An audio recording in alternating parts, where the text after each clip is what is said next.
అదే కదా. అవును. అప్పుడు ఎట్లా కౌంట్ అవుతుంది, ఎలా లెక్క ఇచ్చినట్టు అప్పుడు ప్రాక్టికల్గా?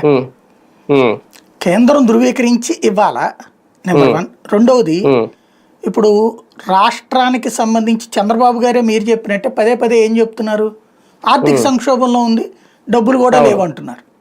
అవును. మరి ఇక్కడ వృద్ధి రేటు ఉందని ఎట్లా చెప్తున్నారు, ఏది నిజం? అదే కదా. ఆయన చెప్పిన దాంట్లోనే కన్ఫ్యూజన్. పెరిగిందంట.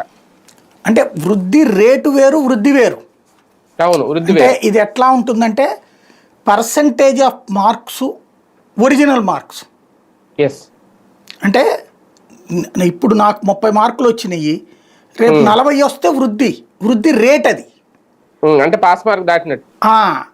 అంతే తప్పించి ఇది 100 వచ్చినట్టు కాదు లెక్క. ఓకే. ఇది ఇలా పెరుగుతోంది అన్నటువంటిది.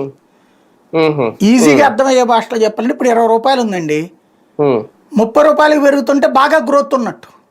అవును. కానీ 100 రూపాయల వాళ్ళతో కంపేర్ చేస్తే మనం అడుగునున్నట్టు. ఇక్కడ లెక్క అక్కడ తేడా కనబడుతోంది. ఇక్కడ బేసిక్ సమస్య ఏంటంటే ఇది ఈ ప్రభుత్వం కేంద్రానికి ఈ నివేదిక ఇచ్చుంటే తప్పు, కేంద్రమే ధృవీకరించి ఇచ్చుంటే రైట్. అదేంటి అన్నది స్పష్టత రాలా. బేసిక్ సమస్య ఎక్కడ వస్తుంది, జిఎస్టిపి దేంతో లెక్కేస్తారు అంటే, లేదా ఒక్కొక్క కాన్సెప్ట్ ఉండొచ్చు.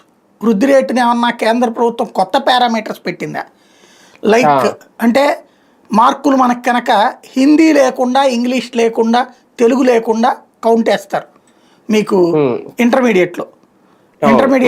ఈ మెయిన్ సబ్జెక్ట్స్ ఉంటాయి కదా,